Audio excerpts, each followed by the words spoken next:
Super star நடிகர் ரஜினிகாந்த் மற்றும் மூத்த அமைச்சர் துரைமுருகன் ரெண்டு பேருக்கும் இடையில எழுந்த சலசலப்ப அவங்களாவே ஒரு முடிவுக்கு கொண்டு வந்திருக்கிறாங்க அப்படின்னு பார்க்க வேண்டியிருக்கு. மூத்த அமைச்சர் ஏவா வேலு எழுதிய கலைஞர் எனும் தாய் அப்படிங்கிற ஒரு புத்தக வெளியீட்டு விழா. அதில் முதலமைச்சர் உட்பட திமுகவினுடைய தமிழ்நாடு அரசினுடைய மூத்த அமைச்சர்கள், சட்டமன்ற உறுப்பினர்கள், திமுகவினுடைய நிர்வாகிகள் எல்லாம் கலந்து கொள்கிற விழா. அந்த விழாவில் சிறப்பு விருந்தினராக அழைக்கப்படுகிறார் சூப்பர் ஸ்டார் ரஜினிகாந்த். அப்போ அவர் பேசும்போது ரொம்ப நகைச்சுவையாக சில விஷயங்கள் எல்லாம் பேசிக்கிட்டே வராரு. கலைஞரை மேற்கோள் காட்டி நிறைய விஷயங்களை பேசுகிறாரு. அப்படி பேசும்போது ஒரு கிளாஸில் சில ஸ்டூடெண்ட்ஸ் வந்து ஓல்டு ஸ்டூடெண்ட் சில பேர் இருப்பாங்க, புது ஸ்டூடெண்ட் இருக்கிறாங்க, அவங்களால எந்த பிரச்சனையும் இருக்காது. சில ஓல்டு ஸ்டூடெண்ட் இருப்பாங்க, அவங்க ஃபெயில் ஆகிட்டு அந்த கிளாஸில் இல்லை, எல்லாருமே ரேங்க் வாங்கின ஸ்டூடெண்ட்ஸ். அப்படி ரேங்க் வாங்கியும் அவங்க போகாமல் அந்த கிளாஸ்லேயே இருப்பாங்க. அந்த மாதிரி சில ஸ்டூடெண்ட்ஸை வந்து சமாளிக்கிறது ரொம்ப கஷ்டம் அப்படின்ற மாதிரிலாம் பேசியிருந்தார். அப்புறம் அதில் ரொம்ப கிளியராகவே துரைமுருகன்னு ஒருத்தர் இருக்காரு, அவர் வந்து கலைஞருடைய கண்ணிலேயே விரல் விட்டு ஆட்டியவர் அப்படின்லாம் அவருடைய பெயரையே மென்ஷன் பண்ணி பேசினார். அப்போதைக்கு அந்த மேடை பேச்சு அங்கிருந்தவர்களுக்கு ஒரு நகைச்சுவையாக இருந்தது. எல்லாரும் கைத்தட்டி ரசிக்கக்கூடிய அளவிற்கான ஒரு பேச்சாகத்தான் இருந்தது. அப்படி பேசி முடிச்சுட்டு உடனே திரும்பி முதலமைச்சர் மு க ஸ்டாலின் பக்கம் திரும்பி, நீங்க இதையெல்லாம் ரொம்பவே நல்லா சமாளிக்கிறீங்க, ஆட்ஸ் ஆஃப் அப்படின்னு ரஜினிகாந்த் முதலமைச்சருக்கு சொல்றாரு. முதலமைச்சரும் அதை என்டாஸ் பண்ற விதமா அவர் எந்திரிச்சு ஒரு வணக்கம் சொல்றாரு. மறுபடியும் முதலமைச்சர் மு க ஸ்டாலின் பேசுகிற போதும் கூட, நீங்க சொன்னதையெல்லாம் நான் வந்து, நீங்க மறைமுகமா சொன்னதையெல்லாம் நான் வந்து புரிஞ்சுக்கிட்டேன், நான் உஷாராத்தான் இருப்பேன் அப்படின்லாம் சில பதிலும் கூட முதலமைச்சர் பேசியிருந்தார். இந்த பேச்சு சில சலசலப்புகளை ஏற்படுத்தி இருந்தது. மூத்த அமைச்சர்கள் குறிப்பிட்டு நடிகர் ரஜினிகாந்த் இப்படி பேசி இருக்கலாமா, அந்த மேடை நாகரீகம் அப்படிங்கிற ஒரு எல்லையை ரஜினிகாந்த் ஒரு வேளை தாண்டி விட்டாரோ அப்படிங்கிற மாதிரியான சில விமர்சனங்கள்லாம் கூட எழுந்தது. இது குறித்து மீண்டுமாக அமைச்சர் துரைமுருகனிடம் கருத்து கேட்கப்பட்டது. இப்படி உங்களை அவையில் வச்சுக்கிட்டே ரஜினிகாந்த் வந்து இந்த மாதிரி பேசினாரே அப்படின்னு கேட்கும்போது அதுக்கு வழக்கமான துரைமுருகன் அவருடைய ஒரு தக் லைஃப் பாணியில் அவர் ஒரு பதில் சொன்னார்.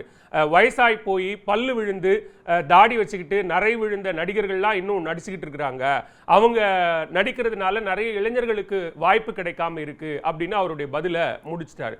அது நேரடியாக அவர் ரஜினிகாந்த் சொன்ன கருத்துக்கு ரஜினிகாந்தையே தாக்கித்தான் இந்த கருத்தை சொல்லியிருக்கிறார் அப்படின்னு மீண்டும் அது பதிலுக்கு பதில் விமர்சனமா அப்படிங்கிற அளவுக்கு ரொம்ப ஒரு காட்டமான சூழலை ஏற்படுத்தியதா அப்படின்லாம் பேசிக்கிட்டு இருந்த நேரத்தில் மீண்டுமாக அதற்கு நடிகர் ரஜினிகாந்த் சென்னை விமான நிலையத்தில் ஒரு பதில் கொடுக்குறாரு. அந்த பதில் அப்படிங்கிறது இந்த மாதிரி துரைமுருகன் வந்து விமர்சனம் பண்ணியிருக்காரு, நரை விழுந்து பல்லு போன நடிகர்கள் இன்னும் நடிக்கிறதுனால இளைஞர்களுக்கு வாய்ப்பு கிடைக்காம இருக்கு அப்படிங்கிறத கேட்கும்போது அவர் எது சொன்னாலும் அதை நான் வந்து கருத்தாகவே நகைச்சுவையாகவே எடுத்துக்கிறேன். எங்களுக்குள்ள இருக்கக்கூடிய நட்பு அப்படிங்கிறது அது ஆத்மார்த்தமான நட்பு, அதுக்கு எந்த விதமான பிரச்சனையும் வராது, அந்த நட்பு தொடரும் அப்படின்னு சொல்லி அதை ரஜினிகாந்தும் முடிச்சு வச்சிருந்தாரு. மீண்டும் துரைமுருகனிடம் அதற்கான ஒரு கவுண்டர் கேட்கப்படும் போது அவர் என்ன சொல்றாருன்னா, என்கிட்ட அவர் நகைச்சுவையாக பேசினார் என்று சொன்னால் அதற்கு நானும் நகைச்சுவையாகத்தான் பதில் சொன்னேன், எனவே இந்த நகைச்சுவையை நகைச்சுவையாகவே விட்டுருங்க, இதை பகைச்சுவையாக யாரும் மாற்ற வேண்டாம் அப்படின்னு சொல்லி துரைமுருகனும் இந்த விவகாரத்துக்கு ஒரு எண்டு கார்டு போட்டிருக்காரு. இது ஒரு புத்தக வெளியீட்டு விழாவில் ஒரு நகைச்சுவையாக பேச ஆரம்பிச்சு கலைஞரை உயர்த்தி பேச வேண்டும், அல்லது கலைஞரோடு பணியாற்றிய மூத்த அமைச்சர்கள் இப்போதும் இருக்கிறார்கள், அல்லது இளையவர்களுக்கு வழிவிட வேண்டும் என்ற தொனியில ரஜினிகாந்த் பேசினாரா? ஏன்னா கிட்டத்தட்ட அதை வழிமொழிகிற விதமாக அமைச்சர் உதயநிதி ஸ்டாலினும் பேசியிருக்கிறார். கலைஞர் நூற்றாண்டை ஒட்டி மாணவர்களுக்கு நடக்கக்கூடிய பேச்சு போட்டியில் பேசும்போது அமைச்சர் உதயநிதியும் பேசின விஷயம் என்ன அப்படின்னா, ரஜினிகாந்த் சொல்றதை ஆமோதிக்கக்கூடிய விதமாக, வழிமொழிகிற விதமாக அவரும் கூட நிறைய இளைஞர்களுக்கு வாய்ப்பு கொடுக்கணும் ரஜினிகாந்த் சொன்னதை போல அப்படின்னு அதை வழிமொழிந்து பேசியிருந்தார். அதை முதலமைச்சர் மு க ஸ்டாலினும் மேடையிலேயே அப்படி பேசியிருந்ததுனால ஒருவேளை இந்த சலசலப்புகளுக்கு இவையெல்லாம் காரணமா அப்படிங்கிற கேள்விகள் வந்தது.